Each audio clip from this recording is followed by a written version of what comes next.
திருப்பதி கோவிலிலிருந்து ஸ்ரீரங்கம் அரங்கநாதர் மற்றும் தாயாருக்கு வஸ்திர மரியாதை இன்று வழங்கப்பட்டது. கிபி 1320 முதல் 1370 வரையிலான ஆண்டுகளில் முகலாய படையெடுப்பின் பொழுது ஸ்ரீரங்கம் அரங்கநாத சுவாமி கோவில் சூறையாடப்பட்ட நிலையில் நம்பெருமாள் திருப்பதி திருமலையில் சுமார் 50 ஆண்டு காலம் எழுந்தருளியிருந்தார். இதனை நினைவு கூறும் வகையில் 108 வைணவ ஸ்தலங்களில் முதன்மையானதும் பூலோக வைகுண்டம் என்றழைக்கப்படும் ஸ்ரீரங்கம் அரங்கநாத சுவாமி கோவிலுக்கு ஆந்திர மாநிலம் திருமலை திருப்பதி தேவஸ்தானத்திலிருந்து ஆண்டுதோறும் கைசீக ஏகாதசி அன்று ஸ்ரீரங்கம் நம்பெருமாளுக்கு வஸ்திர மரியாதை செய்யும் வைபவம் நடத்தப்பட்டு வருவது வழக்கம்.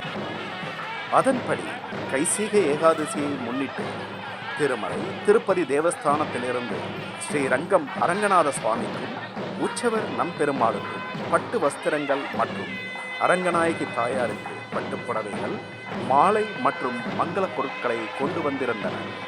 இதனை திருமலை திருப்பதி அறங்காவலர் குழு தலைவர் B.R. நாயுடு தலைமையில் எடுத்து வந்து ஸ்ரீரங்கம் கோவில் இணை ஆணையர் சிவராம்குமார், தலைமை பட்டாச்சாரியார் சுந்தர்பட்டர் மற்றும் அலுவலர்களிடம் ஒப்படைத்தனர்.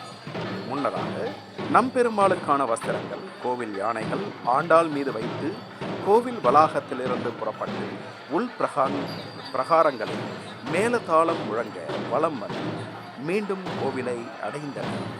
பின்னர் இந்த வஸ்திரங்களை நம்பெருமாளுக்கும் தாயாருக்கும் அணிவிக்கப்பட்டு பக்தர்களுக்கு காட்சியளிக்கின்றார். இதில் ஸ்ரீரங்கம் கோவில் அலுவலர்கள், திருப்பதி தேவஸ்தான அறங்காவலர் குழு உறுப்பினர் நரேஷ்குமார், பேஸ்கார் ஹிமந்த்கிரி, அறநிலையத்துறையினர் மற்றும் கோவில் நிர்வாகிகள் கலந்து கொண்டனர்.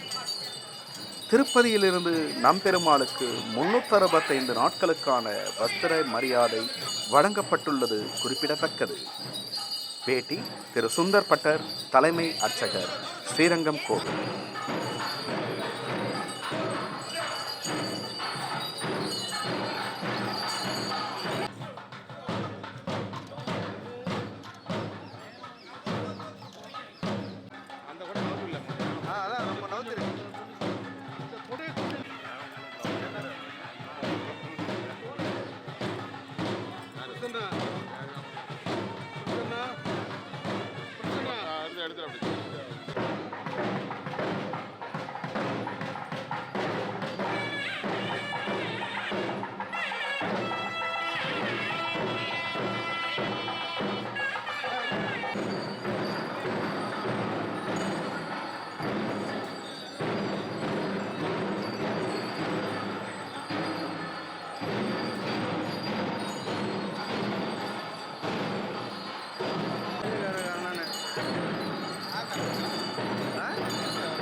வினை அனைத்தும் தீர்க்கும் கோவில் அது திருவரங்கம் என திகழும் கோவில் தானேன்னு இந்த திவ்ய தேசத்தில் ஒரு ஏற்றம்.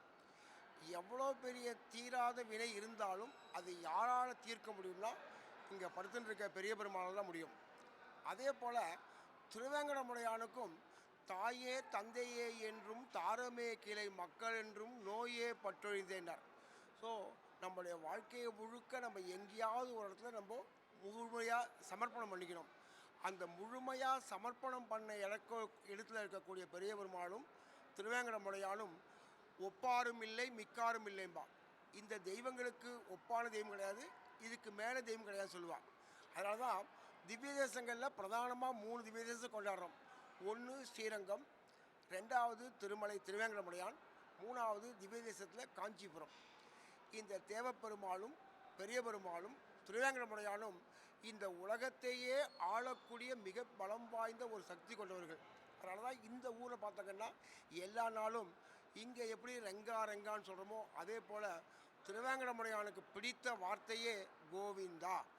இந்த கோவிந்தான்னு ஒரு தடவை சொன்னாவே நரகமே சொர்க்கமாகும் இருக்கார். நரகமே சொர்க்கமாகும்.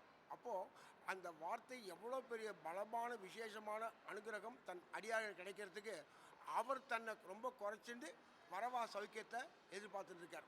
அப்படியாப்பட்ட ஒரு திவ்ய தேசத்தில் ஸ்ரீரங்கத்தில் இன்றைக்கி கௌசிகை ஏகாதசி சொல்லுவோம். ஏகாதசி விரதம்னாவே சாதாரணமாகவே நம்ம உடம்பாலையும் மனசாலையும் நம்மளை சமப்படுத்திக்கிறதுக்காக விரதம் சொல்லுவோம்.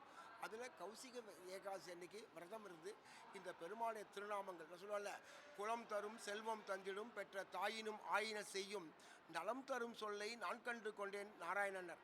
ஒரு நலம் தரும் சொல்லா கொடுக்கக்கூடிய ஒரு நாராயணான்னு சொன்னாவே இத்தனையும் தருமா.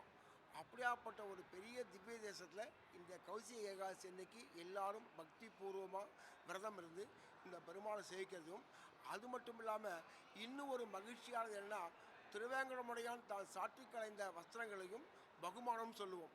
அந்த பகுமானங்களை இன்றைக்கி விசேஷமாக அனுப்பிச்சி வச்சு அதை பெரிய பெருமாள் சாத்திக்கிறார், ஸ்ரீரங்கநாச்சியார் சாத்திக்கிறார், நம் ஜெகதாச்சாரியன் ராமானுஜர் சாத்திக்கிறார். இந்த மாதிரி மங்கள பொருட்கள் அத்தனையும் அங்கேருந்து கொண்டு இந்த திவ்ய தேசத்தில் இன்றைக்கி சமர்ப்பணம் பண்ணிருக்கா. இன்றைக்கி சேவிக்கிறவர்களுக்கு இங்கே வந்து சேவிக்கல, எங்கேருந்து சேவித்தாலும் திருவேங்கடமுடையான பரம கிருப்பையும் பெரிய பெருமாளுடைய பரம கிருப்பையும் ஒரு சேர கிடைக்கக்கூடிய ஒரு நல்ல நாள் தான் இந்த கைசிக ஏகாதசி. ஸோ அடியார்கள் வாழணும், அரங்கநகர் வாழணும், கடல் சூழ்ந்த மண்ணுலகம் வாழ அடியேனும் பிரார்த்திச்சுக்கிறேன்.